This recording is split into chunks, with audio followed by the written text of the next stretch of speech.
Us who have stayed in Kampala, we are struggling. Towards Christmas, you're expected to go back. The priest is waiting for you. Want some money at the village. That drunkard that you left there also expects something. You got your mother expects you to take care of the Christmas bill. And then all of a sudden you have all these bills. And when you're seated in church, you see a whole minister donating about $50,000. You're like, where do they get this money from? Then you see them saying, you sit at the back, the minister sit in front. When you ask the minister that, can we speak to you? The minister is like, I'm in a hurry. You only see them during campaigns. So what I'm trying to tell you is that when you do not listen to this generation, the world is pushing us to the wall. So we'll either break the wall or we'll break you. Okay. That's what I can say. Honorable Ssemujju, yes. You've heard from Jackie and Gen Z or Gen Z. Kenya protests, will they stop? Will they stop or will they stop them? Because the formal channels, I think now they have gone through the formal channels of getting the military on the street. They have shot those that they can. So they are making it difficult for them to continue. But the appetite to continue is still there. So that's what they have to deal with. You know, I have been in a school where there is a strike. It starts with the food. I remember the one we had at my former school. So the demands were actually... Pardon? They start with the food according to Ssemujju, rarely from the library. But the but even the library is itself banned. The ritual that is there will be banned. So when you have people striking, you may not know where they will end. For us, we started with electricity, that they are switching off, yet we wanted to read after preps. But when we made the headmaster, the demands, the electricity became just one of them. We now want this, we now want this, we now want food, we now want... So that's the risk that you face when you're a leader. That all the other small things that have not been part of the conversation now will come. Because this is what I have been reading in Kenya. We now want you to reconstitute the electoral body. We want constitutional reforms. MPs must not be paid more than doctors. And even when you see Ruto conceding, because after conceding to the bill, he also announced a number of what he called state measures, including abandoning renovation of State House, reducing the money available. Last evening I saw they are even demanding that the budget, I didn't know that Kenya has a budget for the wife of the president and maybe the vice. They said even that budget must go away. I said I didn't know. So that doesn't make it okay for Uganda. So the demand is, and as Linda said, when you give in, the others will also come. And I think Ruto had become a little bit comfortable after quarreling over election results. And, so he had become, protests. Yeah, and the earlier ones. Yeah, because you see, the earlier protests were by Raila Odinga. They have nearly sorted him out. First of all, he's an old man, but two, he wants to go and work at the African Union. So you saw when Ruto brought him here to meet Museveni, they have met a couple of other presidents. I think in Kenya they usually find a way of accommodating opposition. So once Raila Odinga, because Ruto had said, no, we will never accommodate, we'll never do the things that Kenyatta did. For us, it's going to be different. You go and set as opposition, that is your space, constitutional space. Then they started the protests. Then he said, okay, now we need to deal with Raila Odinga. So he dealt with him. He didn't know that you can have, in fact, most of the successful revolutions and protests, civic actions, are the ones that don't have recognized faces. If you go to Sudan, the removal of al-Bashir, eventually we are told, was a women movement. In fact, they are the ones who were killed most. In Libya, until later, when you had the former Attorney General of Gaddafi joining, initially they are ordinary people who are protesting. In Egypt, the same story. So when you are dealing with people, because even the demand, there are people who paraded themselves that they are speaking for the youth. No, they are not speaking for us. You may not even know who to speak to. You don't even know which demand to concede to, because the earlier one that are formerly presented, which was a bill you have dealt with. So you now have other demands that are being presented by many more people. But I am happy with Kenya that young people can make government concede. The trouble with Uganda, Professor Nsimam used to say it here a lot. Democracy does not set off a passive citizen.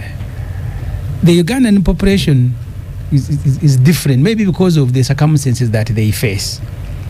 I have been in protests here many times. General Munti used to say, we are the only country where leaders are protesting on behalf of the population, but the population is just, we are praying for you and clapping for you as you move. So they never join. Then you begin asking yourself whether you are protesting on their behalf or you are protesting for your own. So it's a bit difficult. Yeah, Jacqueline here protested so much about coffee, and we are saying good luck with everything. And nothing has changed. I was asking her before. You're protesting because you didn't eat. So. Yeah. I was asking her before we entered here. Jackie and Kabashenga. The initial money in the budget was 35 billion. In this budget, you have 70. So I was asking, have you sorted out the earlier issues for the 70 to be released? So the population is different, but also deal with different circumstances. Uganda is a military state. Because if a country cannot allow you to address a rally, I don't think they are going to allow you on the street. They will shoot at you. They will bring all clans of soldiers. The one they brought during the Kayunga riots, we are not even speaking Uganda. They look too short. People suspected we are not even from Uganda. They were shooting everything, including journalists. And so the circumstances that we deal with in Uganda is different. And Alinda, I don't think that Museveni, first of all, Museveni is a very stubborn person. He's not one who is going to give in. Even if he will, it will be much, much later. I remember one time we had a shout out with him in Makerere. We were demanding he must, don't remember the word that they use at the university, Makerere Oi. And for 2 hours the man refused. At the end of his speech he said, okay, now I can test. But he had refused. We started shouting. He said, okay, I will shout back. Ssemujju, which year was that? About 20 years ago. 20 years ago. Yes. And I want to tell you, how old was the president when he took over? 40, okay. Officially 44. So I can challenge you, and I support NRM. Yeah. My family has supported the NRM. I'm the 4th generation, and I still will vote NRM. But I can tell you that if Mr. President thinks that he's the Mr. President of when he had come in power, that's not true. You know why I tell you that? The president, when he had come in power, he used to fight corruption. Like, he's fighting to finish it. Now he's, you have a grandfather. You've seen the treatment of a grandfather. The treatment of a grandfather with a grandchild is different from a father and child. So now the president we have is a grandfather who will say, okay, let me listen to you. What happened? And you're like, Mr. President, the devil is a liar. I was tempted. And then he says, okay, you've apologized. You can go back. That's the president we have. It's not the other one. So, but on matters of power, I don't think he has changed an inch. The same way he was shooting people at the beginning is the same way he's still shooting people. You think he's coming to Kololo to speak to you? He no longer calls you in groups to meet in State House. He's coming to Kololo, and that is something that he has done well. Calling you in Kololo, all of you. Did he used to do that? What does he resolve? When you meet traders let me ask the Gen tell Z, them nothing, you will change. I don't think you have changed. Ssemujju would be Gen what? It's not a millennial. I am old now. Okay. So before all comes in, welcome to the studio to Capital Gang, Honorable Lydia Nyoto Mutende. Welcome. Thank you, Oscar, and good morning to our listeners and viewers. Welcome, Derek Wandera. From Oscar. Yes. Ofonopondo. How do you stop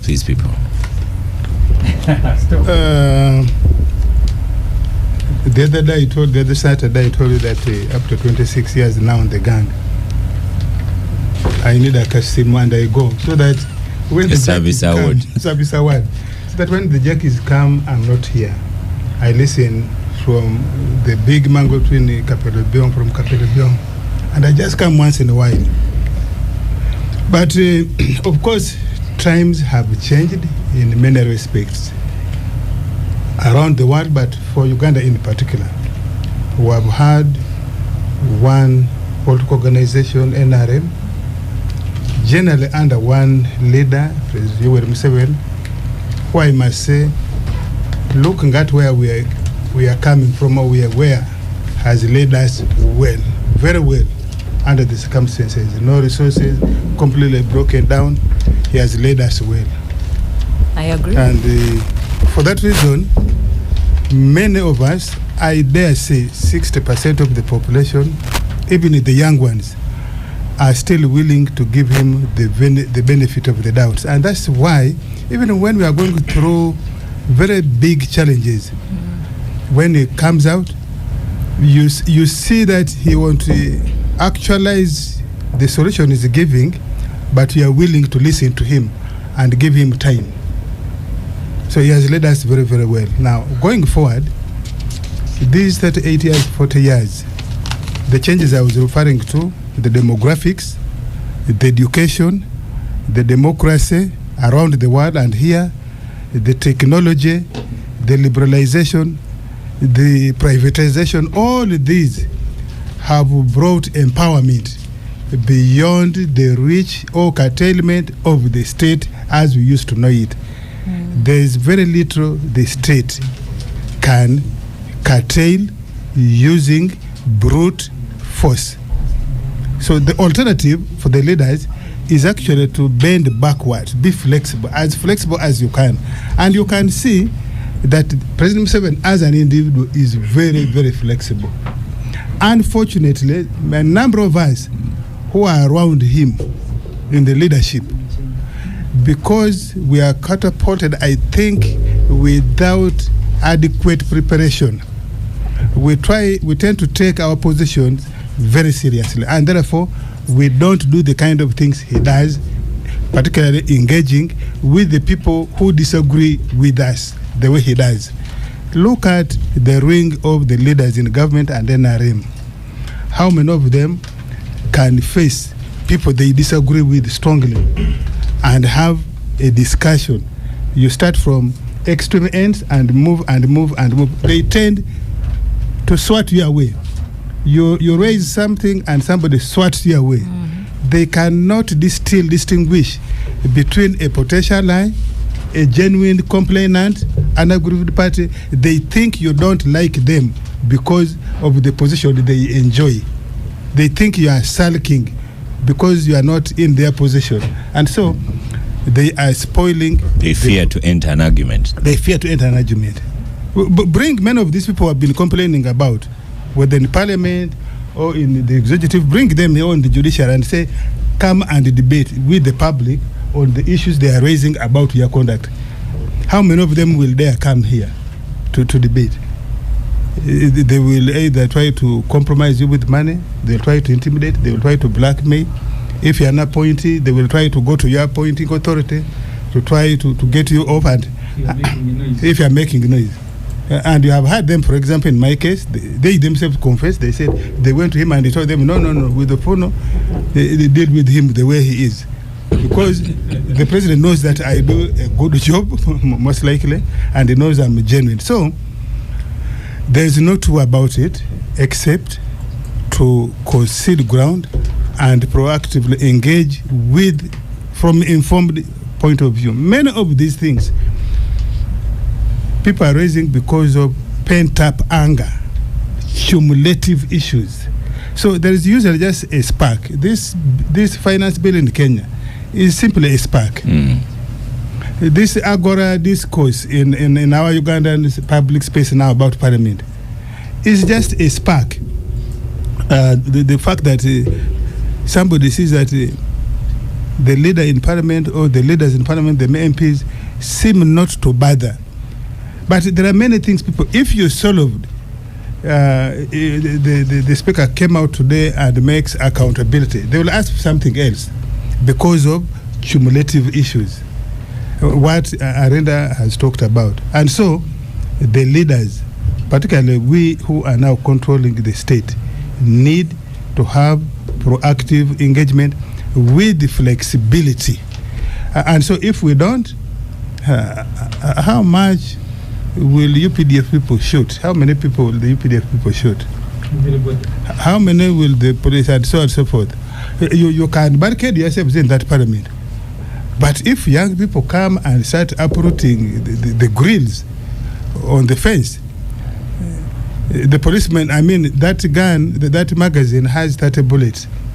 It can run out within 1 minute. And so the policeman will have no bullet in the magazine. But he will run away for his dear life. By the time we should take you in our training. That's very good information. Yes. That magazine has 30 bullets of the AK-47. It runs out within 1 minute. That's a lot of information. Yes. So we must ensure. It has a refiller belt, don't you? Yes. It has refill. But the point I'm making is, so we need to deal with systematically with the issues. We start with the big ones, or profile them. The things that you think are big. For example, you may think that spending in Parliament or State House spending is a big issue. It may not even be the big issue for a certain constituency. Certain constituency wants something as basic as one culvert for their local stream, for them to roll a bicycle to pass through. So if the leaders at the various levels are not keen on the afflictions of the population and solve them, or even if there is no immediate solution, explanation, persuasive explanation why certain things are not be and cannot be done. We need that. But the current posture, and I said the other day on another show, I said the leaders of NRN, if we continue speaking above the population, particularly the young population, how many, you see, when the president stated it as a good thing to say, Bazukulu. If you take a typical village setting, Muzukulu and Jaja, the relationship is different. Jaja is supposed to be somebody whose chair is lifted for him, meaning he cannot lift his own chair. Many educated people take that Jaja, calling them Bazukulu, when you seem to be having your way, is condescending.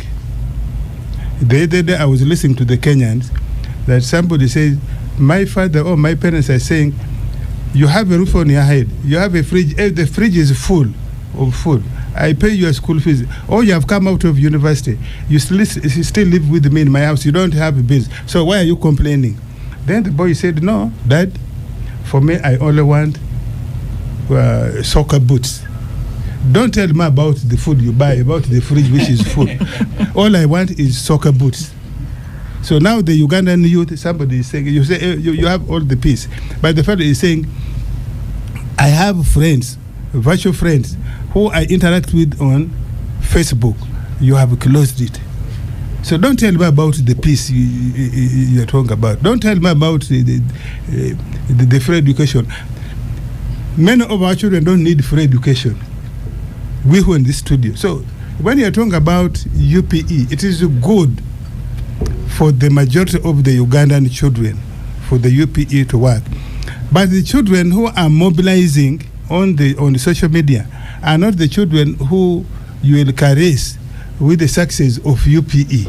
No, that's not what they want. And so, in our communication and the solutions we propose or we bring on table, we must make sure that we take care of the different segment of the people who are influencers today. And this is what I want to conclude with. How many church leaders, particularly our traditional church leaders, are listened to? The other day, I watched a minister of state in the Kabali. What Arinda was talking about, a minister of state donating in a village church, not even a cathedral, a village church, 300 million.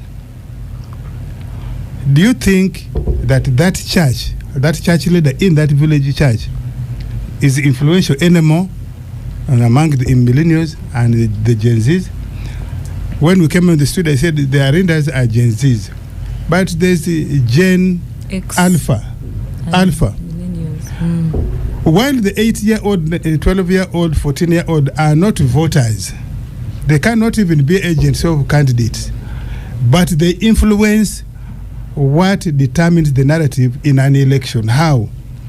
Their parents have given them smartphones so they can take pictures, they can download images from different parts of the world, put on their platforms, and it becomes the main discussion points. So the 8-year-old, the one of yesterday from Kenya, who was saying, you Ruto, it was a gun, said, you Ruto, Kenyans elected you to protect them. Now you are killing them.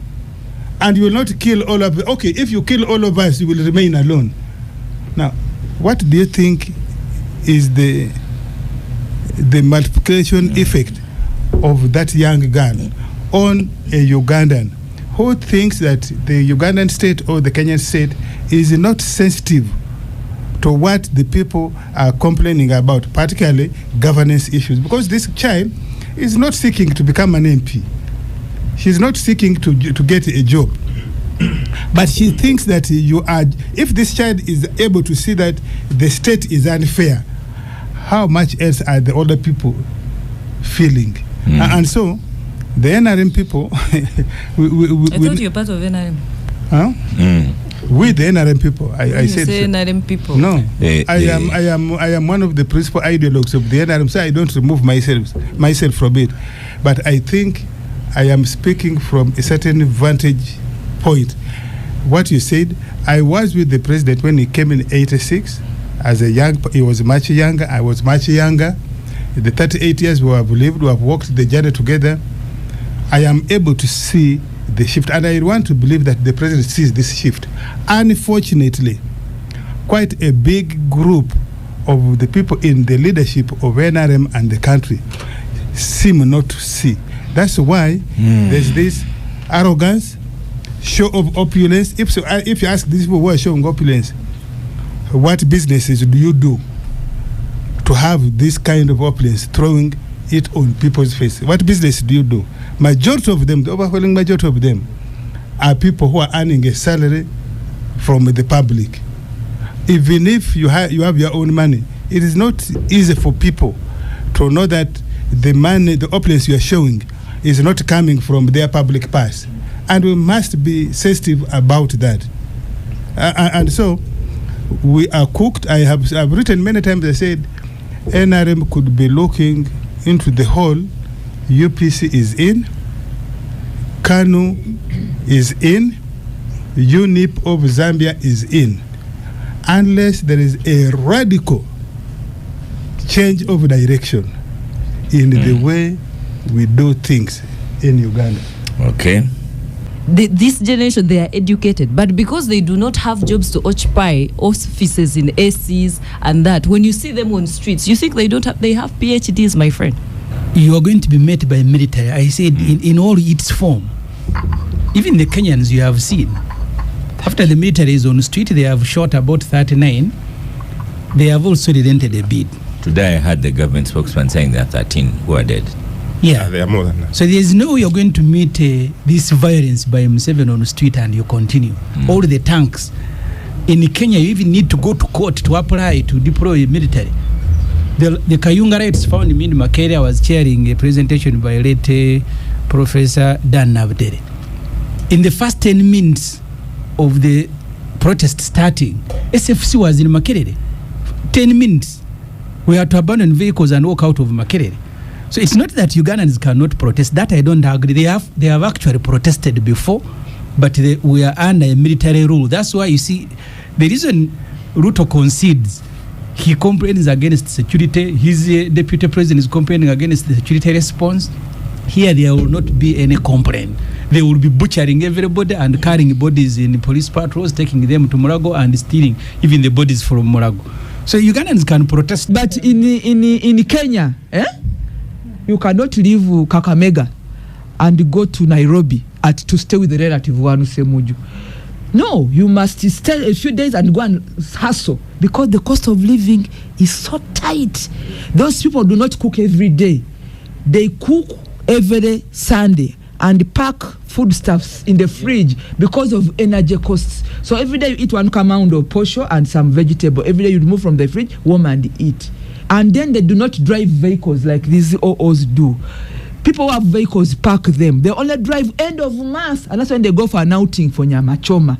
So the cost of living in Kenya is so calculated, which is not the case in Uganda. Food in Uganda, food in 2017, I was a kid again in Kenya. Do you know that the elections are going to be lost because of the increased cost of ugali? You remember? Oh, you're informed. They were going to lose an election because the price of posho had gone up. Does that happen in Uganda? So Kenya is a different story, a different culture. And anything can spark off the problems a riot. Do you think So- the Archbishop's son that you mentioned was joining the friends because he doesn't have food? No, I'm just giving a narrative of many things Our generation. that are built up to something. It's not about your generation. Even Mama was a generation. 2007 was a generation. 2017 was about to price of ugali. So anything. I'm also talking about the critical mass in Kenya. I talked about the education systems. I've studied in Uganda, for your information, but I've also studied in Kenya, and I've seen a difference in what happens in the lecture rooms. So it's about the conscious awareness, the mass mobilization, the issues on table, the critical mass. And if you're not careful, but also the deployment of people. Because there were huge changes. That's one I can tell you. When Ruto took over power, even given their constitution, these days the appointment of people is more... it is open. The changes are aligned to particular communities, aligned to particular power centers of the communities, and that only can trigger displeasure, can trigger so mobilization is constant, but anything small can raise what you are seeing today. Whether this has silenced the bill and it will end, I do not think. They can only stop. It is going to inform, as I conclude, Oscar, what has happened on this finance bill is just a trigger. I have a strong feeling, and let's watch the space, it might also inform the 2027 general elections. It has not ended here. It will inform, in a way it will inform. So there has to be very aggressive, intentional and deliberate efforts to reorganize, re-engage and see how they will pull off 2027, and also the next bill. I mean, the next budget cycle is already affected by what we are seeing now. Coming back to you, Jackie, to start the next one. The president has variously talked about corruption in recent times, and he says he's going to be very tough. But other people are also saying different things. All these contradictions. So what's the future on the fight against corruption? I think... You've already called him a soft judge. No, he's not a soft judge. He's a judge. He's our judge. He calls us Bazukuru. We call him judge. And if you're a judge, if I do something wrong, you have to forgive me. You're not like my father, like to beat me up. But let me tell you something that the president has to accept that. They said 45 million. Wasn't that what they said? Ugandans? 45.9. I would really love to look at that report so that I know the Gen Z and millennials, the population, at least the percentage we cover. Why? Well, we'll discuss it next week. We'll tell us. Still reading in why detail. is that? You see, before, likes of they used to blame them that they don't read. Now, our generation, we don't listen. We're not going to sit there and read a whole pamphlet. You must summarize it. And how we process it, it's our way. So how you communicate to us matters. For example, for us, we are a bit, I wouldn't love to say short-tempered or something, impatient. That if you say, Oscar stole money, for us, we don't care about it. That's a wrong example. No. It's an example. Okay, let me say, if you say Jackie, okay. Jackie stole money, okay? Now, this generation does not want you to say, we are going to go through the system, then we give you bodyguards, then we see you in court. For us, we see corruption. This generation wants you to say, first of all, step down, as the investigation is. Number two, we are withdrawing our vehicles or whatever service. So that is our generation. So when you say that we are fighting corruption, and then we see the corrupt people smiling at us in court, they protect them. Even when I'm driving my small car, there is a convoy say, get out of the way, we have a corrupt man. rushing. So I miss my business meeting because there is a corrupt man with a convoy of 4 cars. And then after that, the cabinet comes and you reappoint this person after 2 years. And then you want this generation to understand you. We are not patient people. That is one. Number 2, if you're to fight corruption, is that I think our generation equally, thanks to NRM, that it has brought up some people to represent us. Now, this is a question that goes back to us, to our generation. We have people that have represented us. The same thing I tell feminists, that we have had women in power. We have had our generation in power, but they are equally corrupt. So what do we do? It means we have to come out and reset. So if the president is fighting corruption and the government is fighting corruption, I can tell you that our generation is not ready for speeches. It's not ready to listen to. We are handling that matter. Because we will ask you so many matters that you have not handled. We will ask you, we saw the Mabati saga. How did you handle? You have not come back to tell us how you handled it. Now we have another saga in Parliament, and you're telling us you're handling. You have not come out to tell us that you're handling. We have even other projects that are affecting us. You're saying you're handling coffee. As we are in coffee, we know you're not handling. We are involved. You're not going to tell us that you're handling. So you will find yourself that I know OO said NRM has achievements. I agree. And someone even here said people like Jackie who complain about poor state of country in various sectors but still support Museveni are real enemies of progress. When you disagree with your father, do you go and you get another home and you start living there? Then when it has another problem, you go? No. I will stay in NRM, but I'm telling you I'm not in a cult. I will tell NRM, stand up. If someone is corrupt, let them go on the streets and suffer. And I've said it before that the problem we are having with our parliament is that 70% of them don't own businesses. Those who own businesses, they are surviving on their salaries. The day that they don't have those salaries, their businesses do not survive. That is why after being thrown out of parliament, they do not last. We don't even see their businesses. They start selling them. So if we could have even someone challenged us, now see how our generation comes up. I saw them on Twitter. The comparison has started. Who is the Minister of ICT in Rwanda? Then they bring ours. You see, that's our generation. Because for it, it's not going to sit there and listen to, you see, because OO is powerful in his region. So we need more votes there. We need peace in that region. That is why we appointed OO. I'm sorry to say, with a certificate. They are not going to listen to that. So our generation, if you're to handle it, you must understand its language. You must also understand that we are poor at listening. We are poor at reading. So all you have to do is sit down with our generation, apart from them coming to you and you greet them and you say, oh, your Bazukuru, how are you? Write us letters. We are going to read them. But we must also be involved when it comes to making these policies. In short, you don't think anything is going to happen in the fight against corruption? What is happening, what I can say is, when you warm up your car, a child will cry as if you're leaving. But taking off is another issue. So I am seeing them, they are warming up the engine. I'm not sure whether they will take off. And those ones that have that are pilots will tell you that for a plane to take off, time matters. Once you warm it up, once you start, you must take off. If you don't take off at a particular time, you will crash. So that is what is happening with the fight in corruption. Honorable Ssemujju. You need to go back to speeches that Museveni has made. First, we've discussed this matter, and I said at Kololo, he classified the corruption and opened a window when he said mistake makers. By saying that, he was actually telling you that there are people who will not be punished if you listen to him. Because they made a mistake. And it is only him who will classify you, either you for punishment, another one not. But also the mentality, the general cycle of people who are working with Museveni. I keep telling this story of Brigadier, I don't know whether it's still a Brigadier or Stephen Kashaka, who went to sit Mukunde in jail, and he said, for me, I have pleaded with the man, he has forgiven me. So you need to go and also plead.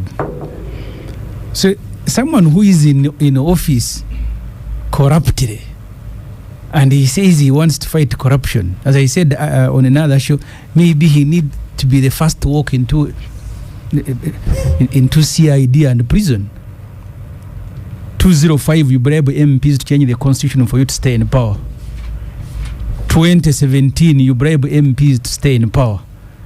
You cheat elections, you beat people, you stay in power corruptly, and then you say you want to fight corruption. I think Museveni wants to speak about it to make it look like him is not involved, because there is no act of corruption that Museveni has not been involved in, whether it is nepotism, whether it is state resources. So the NRM, as I said earlier, the material that was used to construct NRM was corruption. Stopping corruption means NRM has come to an end. So until because you see, Oscar, so you are in power after bribing MPs, after changing the constitution, and then you say, now I want to fight. When you accuse MPs of laughing when they are in court, they know that the reason is they are in court is not necessarily corruption, because Museveni has been at the center of corrupting parliament himself. So they actually know that at one stage he will abandon, he will leave us. So the point I slightly agree with Alina is that maybe we need to reset the country. The Museveni that we speak about, who was fighting after assuming power, is completely a different Museveni, vulnerable, who must stay in power after doing many things. So you quarrel with him throughout the budget process, but even when the budget is passed, how is the money used? We made proposals in the parliament because there is corruption of stealing, but there is also the official one of giving yourself money.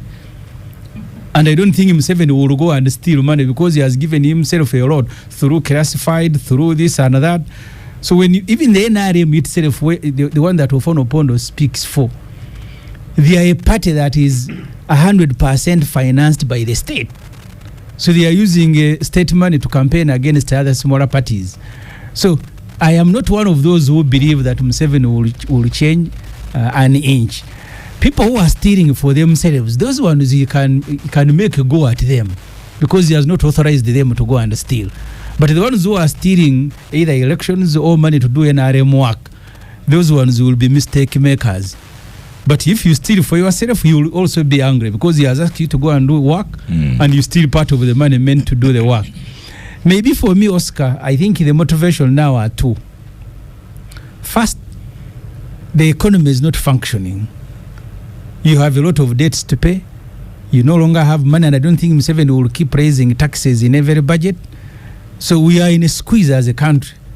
And also, when you set up an environment like he has set up, even to find people, you will send money to Ssemujju or to Ofono to do work, and that work will not be done. I have a feeling it is also because of the financial squeeze that he will now want to do something. Not necessarily, but also he's speaking to the gallery, and I know that, because after some time, we are going into an election, Oscar. Go back to the last two elections. Each time you approach an election, there will be inflation, the shilling will depreciate, all the money will now move towards buying and renting support for Mr. Museveni. So asking Museveni to fight corruption is asking him actually to step down. Fight against corruption. Well, MP Ssemujju is in prison. first of all, we must have the spirit. And that spirit, people see it from what you say. I have Henry, So Dr. for Henry me, listening from London says, OO is now the real deal. It is good for the president and majority of leaders to speak out publicly against corruption and corrupt tendencies. That's a good starting point. Whether they leave it or not, for me, that's good. And therefore, it is uplifting when the president goes to no other forum but parliament and faces members of parliament and he says, I now have evidence that some of you are corrupt and you have woven a network of corruption backwards into the public service. And 2-3 days down the road, And you remember he asked members of parliament when he made that categorization of mischief makers and so on and so forth. And they say the MPs said, no, we want blood. I think at the time the members of parliament said they want to see blood, they didn't anticipate that some of them are going to be immediate casualties. Now, for me, that's good that you are speaking to members of parliament, the institution of parliament, and you're saying you are corrupt. For me, that's good. Now, is he walking the talk? Yes, he's walking the talk, and we can see from not just that talk, but also pieces of legislation, institutions, and actual operational issues where he's tackling now. Does he do this successfully alone? Certainly not. He requires, once we have established the rule of law, it requires that the entire infrastructure of government should be moving towards the same direction on tackling the corrupt. And for me, so far, so good to that extent. Do we expect the president to just throw people in jail? Our constitution does not say so, does not give him even the power. However, where I have issues with the president, and which I have stated so publicly, including in my writing, and which Arinda here has repeated, there are cases where the president has 100% authority. He's not fitted at all. And those are his political appointees. I can accept a member of parliament who is taken to court and is granted bail, and because of the legalese, eventually the courts release them and then even acquits them. That's okay. But where the president has 100% authority like his ministers, and there is evidence, and I've said this, how does it look? And I think that's why people square. They say, is he actually serious? Where the executive has taken ministers to court, because it's the executive which takes culprits to court, particularly criminal cases, and you have a minister sitting with you in cabinet every week. You have a minister together with you launching the population result, the census result. To the ordinary mind, especially if you have not explained why you have this one, who's battling and is inviting you to launch the census result. The ordinary, yes, the ordinary Ugandan will not appreciate all these intricacies, and I think for me, there I say the president could do better and ought to do better to persuade the public that he is doing the right thing, or he means business. Now, the rest of us, the infrastructure of NRM, the NRM stands on constructive, open criticism. When all these things is, and I've said again on another show, the NRM constitution provides for ethics commission. It would have helped us, NRM, to deal with some of the issues. And because we have been in competition, NRM kind of abandoned background checks. I have said on this show and many others, if you look at that parliament, for example, we are now going for elections. You are going to see many people from local governments, civil servants, and even central government, who are on interdiction for impropriety. You will see them running to come for the NRM primaries. And they will be given. And once, no, they are not given. Once they have found, they have earned the ticket of the NRM through the primaries. Because there is a feeling that once you earn the ticket of NRM in an election, particularly for members of parliament, you have won yourself a coat, a protection. You have seen these fellows who are running around with the PLU. Is it called Pilau or PLU? Running around. And the president said, when he was in the work, he said, you Jeremy Hose, some of these people are running around with you are self-schemers. He did not give the details. But I think he meant that some of, and if you look at them, the number of them, those of us who are in the media and we follow these things, if you look at a number of them, there are people who have impropriety. And I think falsely believe that by being closer probably to General Muhoozi, the first son, CDM officer now, and CDF, they will enjoy protection. I am happy that General Muhoozi, you remember, I don't know whether it was accurate, but somebody said that when Mawanda was in the police in the Kawempe, in Atete, he said, can you allow me to speak to General Muhoozi? I don't know whether it's accurate, but it wouldn't be far-fetched knowing how leading politicians behave. Once they're in those troubles, they will try to name drop. You have had in this one of parliament a number of members of parliament name dropping the president. They say, you see, the president has heard your cries. He will tamper the process. Oblivious. That was only one person who said that. She was only one person. No. But you see, that one person represents us. Represents an institution of government. Represents the appropriation platform of government. What you see, it means that this person was indirectly actually saying to the Ugandans and to the world that the president is going to influence the judicial process outside the prescribed method of the president dealing with judicial matters. You see, that's not a good way to do it. So, for me, I think the president means business, but the president needs our support in all ways. We cannot expect that the president just by his even. Who support exactly does the president need? With the population and the institutions and the institutions of government, parliament, judiciary. Oh, you mean parliament? I thought you meant general population. No, and I'm talking about even the general population. For example, if somebody is now in prison or is facing prosecution, and you, the people of Ivanda, now in Ssemujju, actually. We say with the people of Ssemujju, Mr. President, we have been giving you votes. Please intercede for us.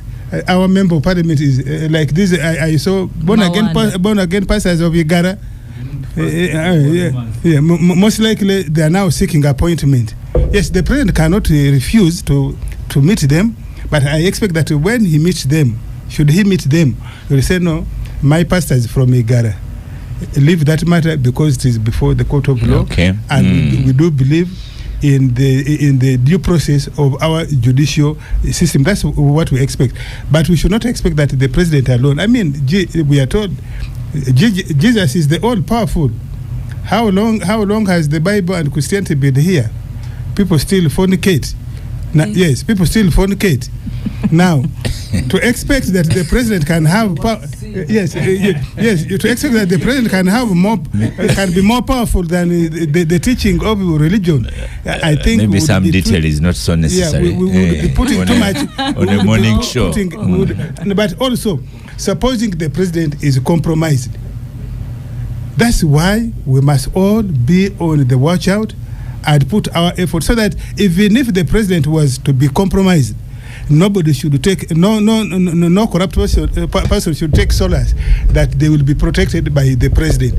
The rest of Ugandans should be able to tackle them and knock them down, in spite of the fact that the president is protecting them. I mean, the same thing that is happening in Kenya today.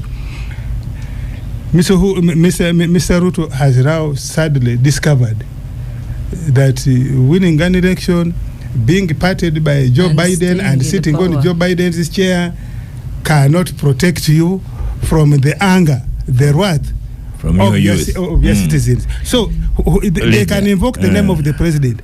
However, Ugandans should not allow them a safe space there, that because you have invoked the name of the president, you will be safe behind him. No, we should tackle them.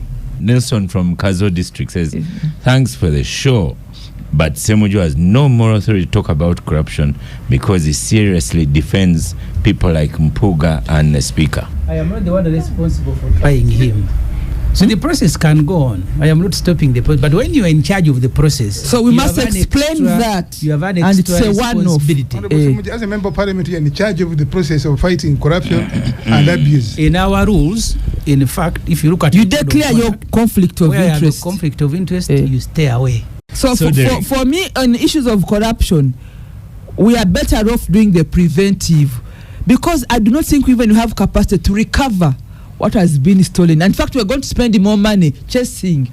How much is these institutions budgeting? Ssemujju, how much are you paying them to chase corruption? Thank you. We should do the preventive, because how much is being recovered back to the national coffers?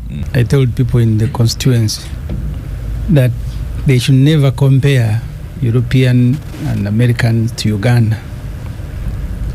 I used an aircraft. When an aircraft is about to take off, that's when the pilots are busy. And that's where most of the African countries are. But in the air, even the pilot can leave the cockpit to come and talk to you. So that's where the Americans are. Whether they have a president or not, their country can continue moving. Because otherwise, how can these two old men be competing, and you, the Alindas who are saying you won't take things in your hands, are watching and cheering?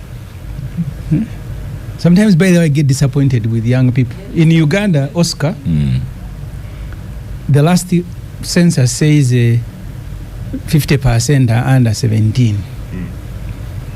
But you will find them cheering Museveni. They will be the one voting Moses Ali. So young people, I mean, maybe I should also continue studying them. So they speak a lot but do nothing. Someone on Twitter had already said that Ssemujju hasn't spoken yet about Moses Ali. So I am now you have done it. I am sympathetic, but really, so Joe Biden is closer now, moving there. The troubles that come with age, the way you saw Moses Ali, former general in the military, very energetic person. So, because you see, Joe Biden just couldn't even speak. I think the body just stopped. So he was there, lost. And that is a guy seeking to run a superpower. Yeah. So but of course the next 4 years are going to be very difficult when he's 85 plus. Okay, Jackie? there's autopiloting. I said in America, you can afford. Yeah. In Uganda, you cannot Autopilot. afford. And that's why Jackie, did you Alinda, watch? at the beginning of her submission, I watched. And she spoke about Museveni. I was shocked when the As a Museveni of judge. 44, Yeah. and then the Museveni now official. I use the word official because Museveni says he doesn't know when he was born. Official of 80. He has said so. In fact, he said even the Jacqueline? birthday, Yeah. the The date speech. was selected by his children. He has said that.